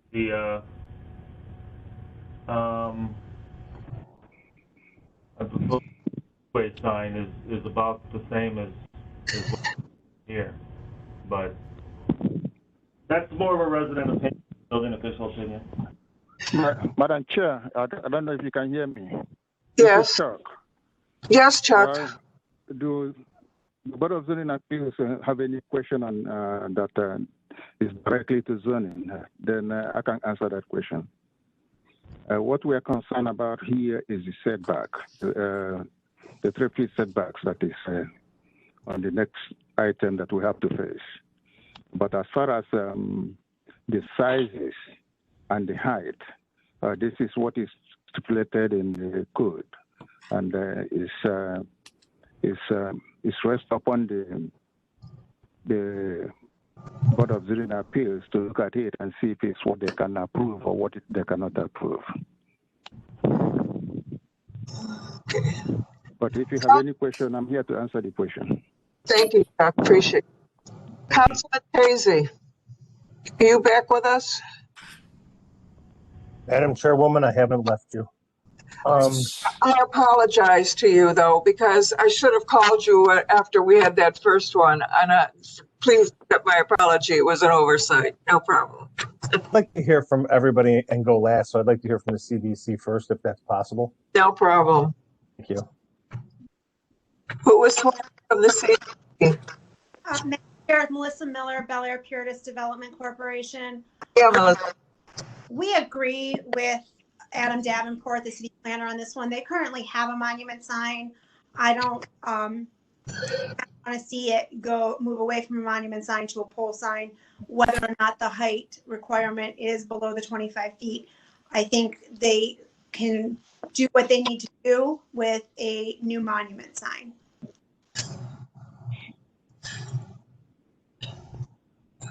Okay, Councilman. Thank you, Madam Chairwoman and members of the board. One of the things that we look for as elected officials and residents, because I live extremely close to this project as well, is collaboration. And one of the reasons that we postponed this in December was so that myself, the CDC, and Adam Davenport could meet with the owners and the planners of this, and that didn't happen. And that concerns me. That this is the first time that both the CDC and the city is seeing this revised drawings for the sign. I'm in agreement with Mr. Davenport and Ms. Miller, and that the sign that's there currently fits into the aesthetics of what's already there. And the monument sign is sufficient for the need of the subway, the 7-Eleven, and the BP. And I'm not supportive of moving this to a pole sign at all. It just it wouldn't fit in with the aesthetics of what's on that side of the street of West 150. Thank you. Thank you, Councilman. Board questions, comments? Hello? Anybody? Yes, no, or go home? Madam Chair, this is Kelly. Wondering if the sign guy would have to, he just heard what the councilman had to say, and is that, something he's willing to entertain, or do we just have to go on? Okay, sign guy. Yes, ma'am. I'm kind of confused as far as the talk between the pole sign and the monument sign. Like the sign that's existing right now, I guess, would be a monument sign, just the look of it, and basically the sign that we're proposing, the new rendition of it now would be, it would look very similar, just be a little bit wider and a little bit taller, and it would be a little bit wider only to allow for the digital pricers to be in there for the size that they want, for the visibility they like to see. Basically the sign would be the same, except like I said, 11 inches wider overall, and then 2 foot 3 inches taller, and that would bring the total square footage of the sign to 120, which is 20 square foot over the allowed of 100. And we'll be replacing the sign that you see there, and it'd just be an updated, real new, fresh looking sign for the area. That's what we're proposing, and like I said, with the width, the issue we have is just dealing with the size of the pricers. That's where we're at, and we were hoping the city would work with us in that, and see the hardship of having both pricers and going away from the analog setup, and that'd be great. Dustin, could you just explain what the height of the pole is? Because I think people are hearing pole sign and they're thinking like some gigantic pole that's going to be like in the curved area of the street. So maybe if you could just break down those dimensions. Absolutely. Like the picture that I'm looking at right now on the screen, it shows 18 feet from the top of that to the bottom. That's exactly what the sign will look like. There's not going to be a pole at the bottom. That's the pole got deleted that was on the bottom, and also the car wash was removed to bring the height down and to bring the square footage down to the number we have now. So the sign is going to look very similar to what's existing right now. As far as there's no pole underneath, that's going to look very similar to what you see that's existing. Just as I said a few times, and I apologize for repeating, it's just going to be under a foot wider and 2 foot 3 inches taller. And that sign right there, that's what's existing. That'll be removed, and the sign that we're proposing will basically just be like that, a little wider, and it'll have digital pricing on it. Is what we're trying to push. That was my understanding as well, and I just wanted to make sure that people didn't think that there was actually going to be a pole here. So correct. Thanks for clarifying that. Yeah, it's going to be the exact same sign except with digital and a little taller and a little wider because of the digital price. Because the digital has to go a little wider. So I just need people to understand there is no pole here. Thank you for that. A little nervous, just trying to get everything out, so I apologize. So if I can ask a question to Chuck. Chuck, you said that the main the variance needed is for the setback. The 3 feet setback from the right of way. Okay, so the new sign's going where the current sign is. Does that mean that the current sign doesn't meet the setback requirements? They didn't show it. That's why I inserted it there. They didn't show that. They didn't show the from there. Yeah. Going right where the other one was? Yeah. Correct. Okay. So we can assume if it's going in the same place, we can assume that the current sign doesn't meet the setback requirements. And you're saying that you're replacing the sign with something. Once a sign is removed, it doesn't count anymore. We will review the new sign as. I understand. Okay. I think for reference, so just to point out that it doesn't, as far as what we've got, what we've actually regulated and issued a non-compliance for is the setback, and it will be required to comply because it's a new sign. But just so that maybe people can see that it's a condition already there. Yeah, I haven't even heard from them if this current sign or the old one meets that setback requirement. I don't know. And they are here. They can clarify on that, if they meet the setback requirement or not. Yeah, what I'm sorry, I'm not sure what a raise hand feature is. May I speak? Shirley. Oh, you're not Shirley, you're Dustin. Dustin, yeah, sorry. What I have, it says section 35015.15, which states that a freestanding sign located in an industrial zoning district shall be 3 feet from the right of way. So we will definitely make it whatever the right of way requirement is. 3 feet from the right of way, that should be no problem. Don't have before me what exactly the code is, or if that's actually saying it needs to be that. From the picture, it looks like that's easily 3 feet from the right of way, so I'm not sure if I'm misunderstanding what I'm reading here, but absolutely we'd be able to put the sign in and to make it right with the city, wherever that number is. Well, what do your plans say that how far from the right of way is it? As far as the plans go, we were putting it in the same spot. I see where the square foot was over, and I see where the overall height was over, and I don't see where it says it's out of position for not being, because the original sign was there. Where it's at, we're just put in the same spot, and if there is a situation that needs to be moved, that's fine. I was not aware of that though. This is Kyle from Kyle Reese from the Planning Department. It just seems like the site plan wasn't submitted, Chuck. Is that correct? So we would just need a site plan showing that it's a minimum of 3 feet from the right of way. I think you're right. This image of the existing sign shows that it's probably more than 3 feet. There just wasn't a drawing submitted. This is Chuck, Building and Housing. The required setback is 3 feet. They can go 6 feet. They can go 6 feet. Anything higher than more than 3 feet is okay, but the minimum is 3 feet. And even till now, I don't know if it's less than 3 feet. Their site plan didn't indicate that it's more than 3 feet, and that's why it came into the non-conformance.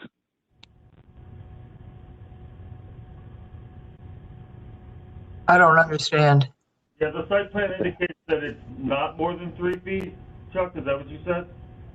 Yeah, I said that their site plan did not show that it's up to 3 feet, but anything more than 3 feet, is 3 feet or more is okay, setback. But we don't have a plan showing that, correct? We don't have a site plan. Okay. No, we don't have a site plan showing that. All right. Oh, guys, this is where we left off last time when we said they ought to get together with Adam and work our way through the issues. Didn't happen. Right. Let's put a time out on the field and tell them to go do it again. Because we're wasting a lot of our time here. A lot of time being wasted. Well, I guess, ladies and gentlemen, can I? And we would need to see a site plan too. Why this? Okay. I apologize. I don't know how I misunderstood having to speak with Adam as we talked about last time. That I'll definitely own that as being my fault. I apologize, Adam, for sure. I was very sorry. As far as I don't even remember us speaking about the it being out of the right of way and needing the site plan. That being, I didn't remember that being an issue, especially since the sign is existing. We're just going to be putting it where it was at. There should be something, I'm sure, documenting that this sign was put here legally or illegally, to code or not to code as far as the setback So I would have no problem passing the setback number. I'm sure we can look at that. And agree that. Dustin, Yes, ma'am. is there a reason that we postponed this on December 21st? It's, 5 or 6 weeks later. Is there a reason in that time you didn't have an opportunity to meet with Adam and the councilman and the CDC? If we give you 4 weeks to make this happen, I want to make sure that you make it happen. Are you able to do that in 4 weeks and get everybody on board and get your site plan put together and come back to us prepared with everything you need? Yes, ma'am. Can you do I that in 4 apologize. weeks? Yes, ma'am. So if I could ask one more question before we disperse, it's a matter of we don't have the information on the setback. Chuck, does the height in the area comply, or is that out of compliance as well? Okay, according to their statement right now, they are reducing the 30 feet high to 18, which complies. They reduced the 145 feet to 124, which does not comply. The maximum is 100 feet. That's what the board has to consider. Okay. Then as far as the setback is concerned, if the board can grant it under the condition that they have to meet that setback, I think everything will be okay. Well, so I think the question is there still a square footage and area issue that needs to be talked about with the neighborhood? Right. Right. Okay. Madam Chair? Yes. The appellant did submit the revised drawing showing that the total height would be 18 feet, which is under the required, I believe it's 25 feet. So, and what's required by code is 100 feet, and now he's proposing 120 with those revised drawings. I've got that on my screen right now. Yes. And it is. I'm sorry. Now go right ahead. And as Mr. Okoye said, I think contingent upon it meeting the spec requirement, if the board is supportive of the overage of the 20 square foot over to accommodate the wider width of the digital pricer, I believe that's what we're looking at right now as far as the big difference. It's just the width being wider because of the pricer, and that's what bumps my square foot up. As far as what's there, it's gonna be just about the same thing. It just, when you drive by, you'll just see digital pricers just a little wider by 20 square foot total, and that's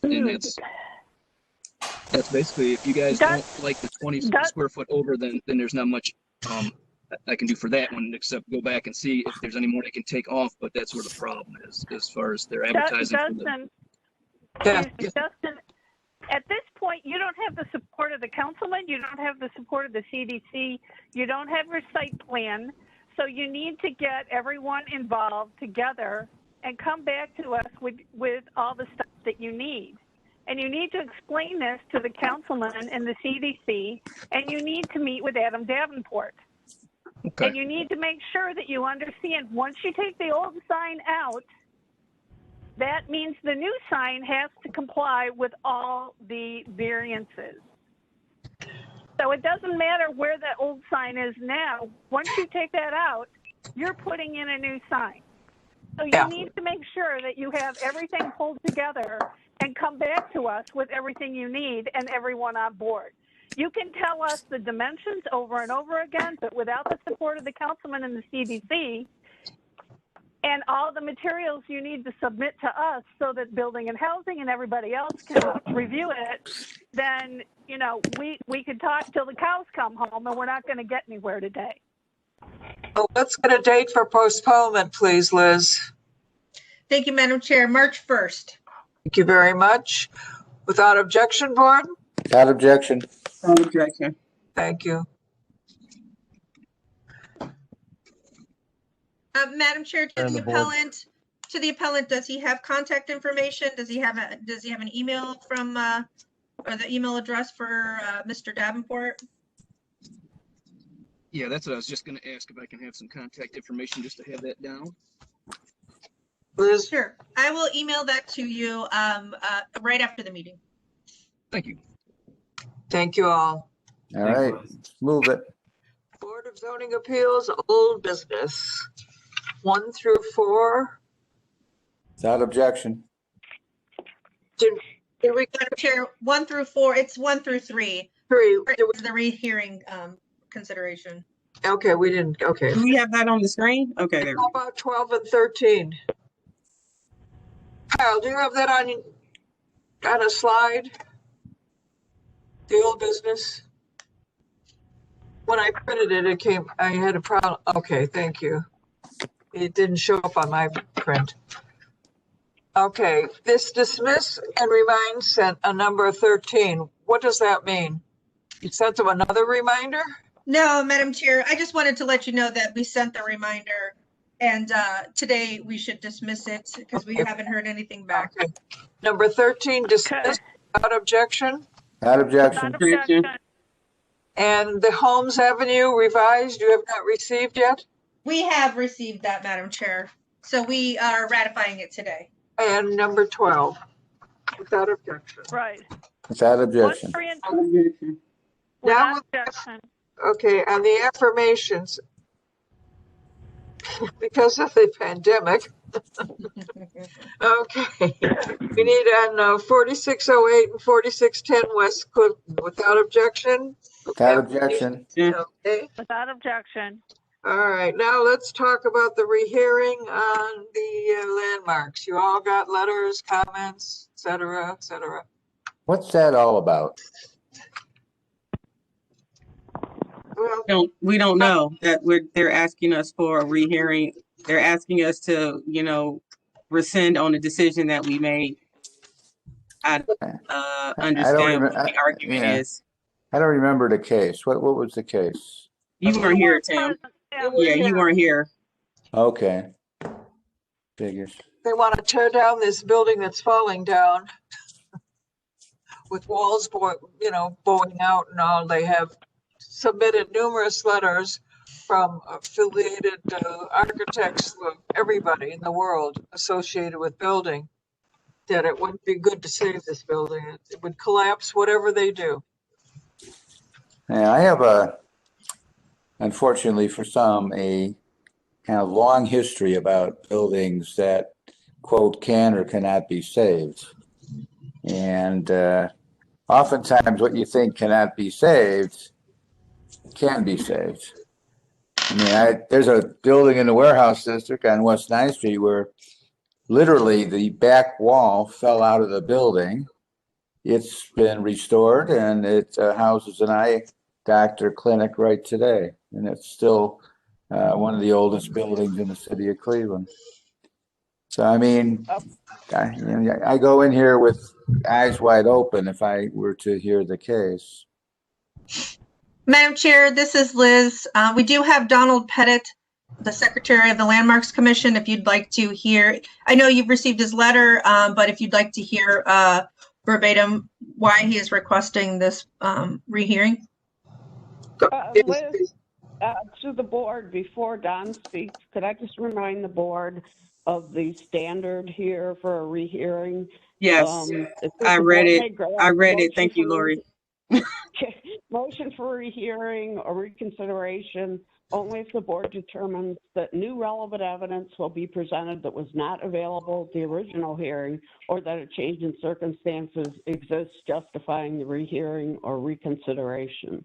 So that's what the board needs to look at right now. We're not deciding whether the building can be torn down. We're deciding whether the board should rehear its decision at the last hearing. And I would turn it over to Don Pettit now. Thank you, Lori. Lori, can I ask a question? Well, this is Tom Vanover. And this is, it may just be academic, but what is the standard by which, and I know it exists, but I don't think I've ever actually read it, the standard by which BZA can overturn a landmarks decision? Lori? Okay, you're going to ask me that when I don't have that in front of me. But And I basically, arbitrary, unreasonable, not supported by the preponderance of substantial, reliable, and probative evidence. I'm thinking in this case that the board was making its decision based on, well, the board should speak to that.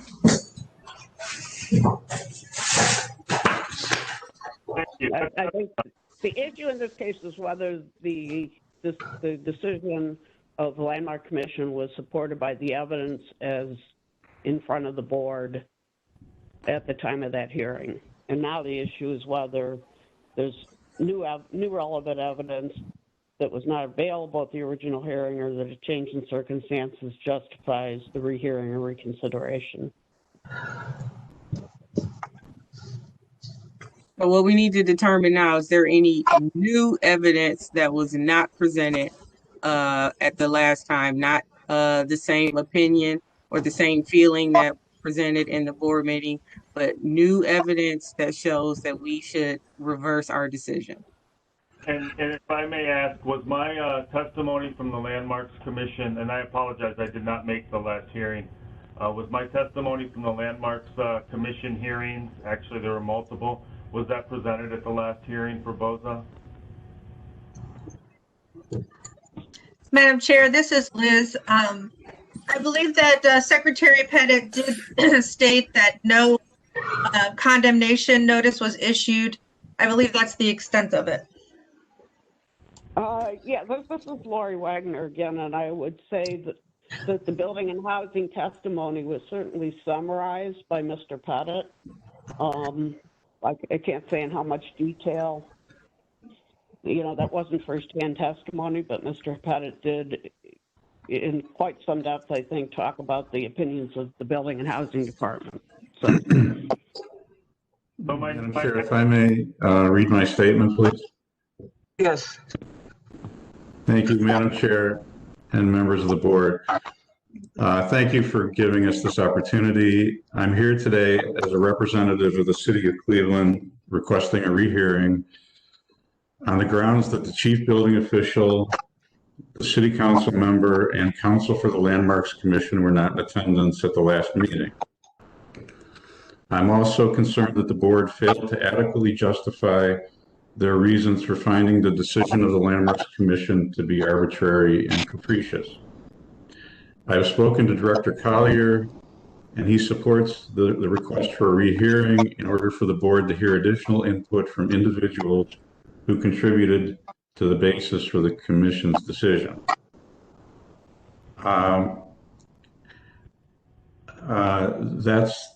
That's what I suggest constitutes new evidence or a change in circumstance. I think the fact that Commissioner Vanover wasn't at the meeting was something that would have contributed to the board's decision.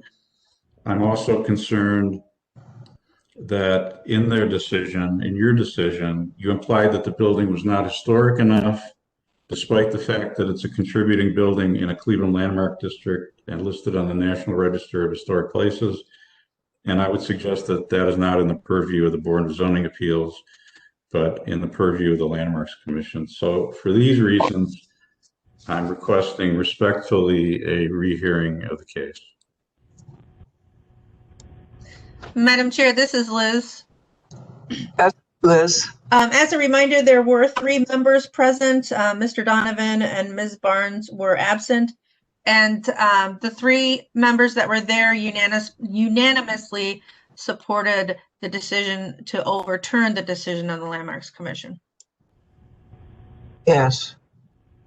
So I'm going to ask if my presence today and ability to, or willingness to give firsthand testimony meets the standard as new evidence not presented. Oh boy. This is Lori Wagner. In a legal sense, I'm going to say generally the question is whether you were or should have been available at the last hearing. It doesn't meet the standard of new evidence because it's the same testimony that was given. The board, of course, does have it within its discretion to rehear this, but it would have to say what is the change in circumstances here? Why wasn't the testimony given at the prior hearing?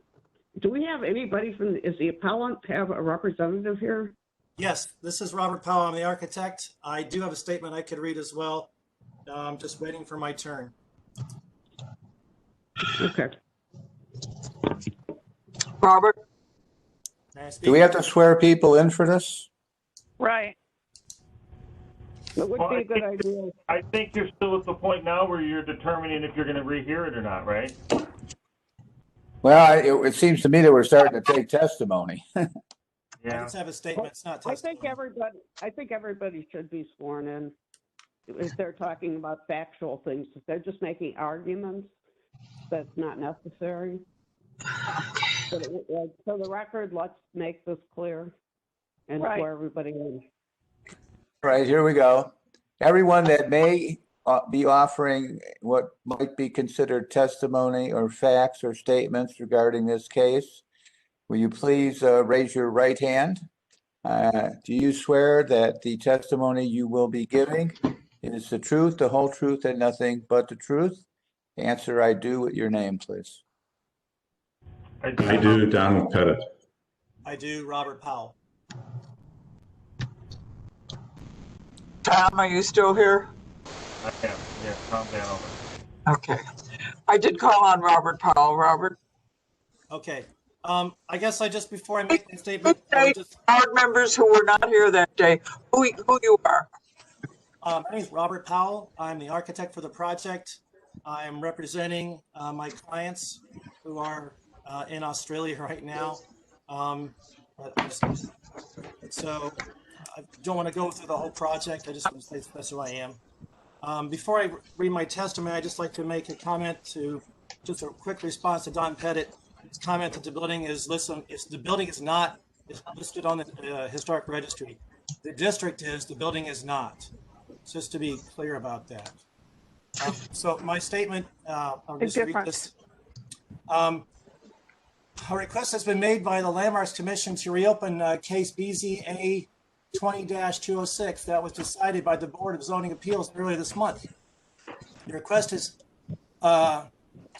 based on Landmarks' claim that it did not have adequate representation at the meeting. The Board of Zoning Appeals gave Landmarks several opportunities to support its positions and make its case. Also note that Landmarks delayed the publication of the November 12 meeting until January 5th, giving them nearly an additional 2 months to prepare. Not to mention that the several meetings at the House City level and the 2 additional meetings at Landmarks where these experts were never called to dispute our professional engineering reports.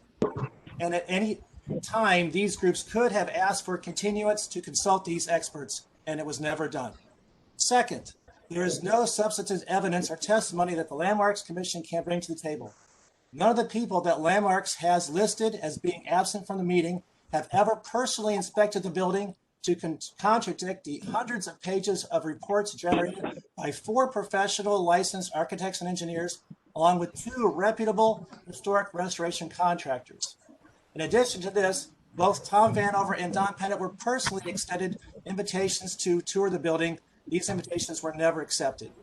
Thirdly, Landmark Commission is based its early decision on opinions and anecdotal evidence, saying, oh, buildings like this have been fixed all over the place, not solid engineering calculations and actual measurements provided by experts in the field.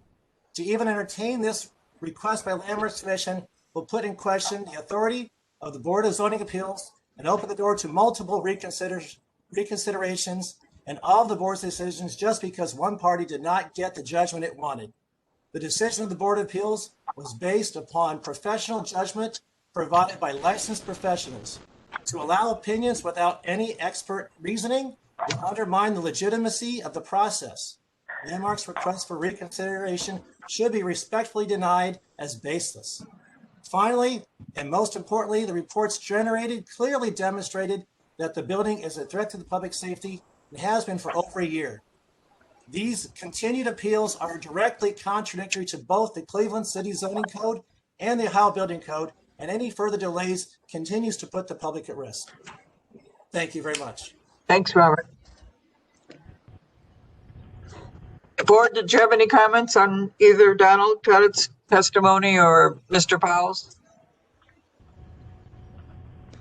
Madam Chair, this is Kelly. My only comment is I do want to correct that we did not say the building was not historic enough. I asked was there anything special about the building that, made it stand out? Like, was it a certain architect that built it, or, you know, like something like, was it on the Underground Railroad? And that was, you know, just something that would make, you know, make me look at the building differently. And there was no testimony given about other than the building was built in a certain year. So I just want to make sure that no one said the building wasn't historic enough.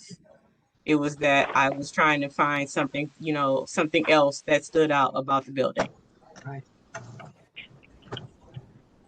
Some significant provenance to the building. Ms. Barnes wasn't here that day, and neither was Tim. So we would need a vote by the 3 members that were here. I will entertain a motion. I've heard enough.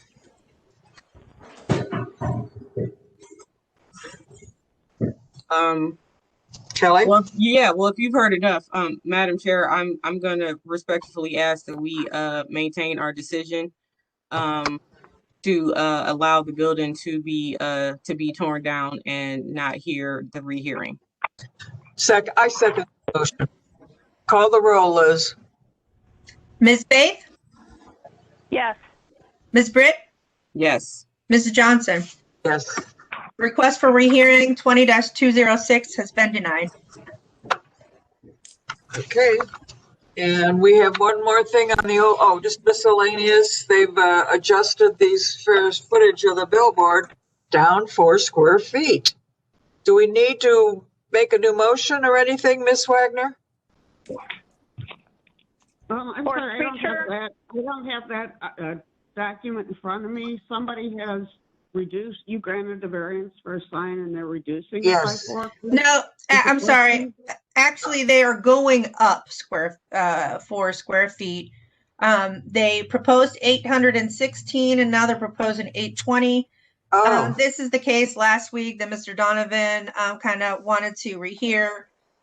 We thought that we could just have them reapply, but now it's only 4 square feet and it's still under the allowable square footage by code. So I guess to Lori, is this minor enough for us to, do we even really need to? If you're saying it's under the square footage allowed by code, then the board never granted a variance for square footage? That's right. They did not need a variance for the square footage. Well, then that's not really a change that is relevant to the board's decision on the variance, and there's no reason they need to come back. Okay. That's great. Well, everybody, have a wonderful day. See you next week. Thank you. Thank you. Bye. Thank you, Kyle. Good job, Kyle. Oh, he's Kyle. Way to go. He's out. Oh, there he is. I did it. You did it, Kyle. Nice job. Thank you so much for your Yeah. help. Well done. Okay, all. Take care. Stay well. You too. Thank you. Bye-bye. Bye. Bye.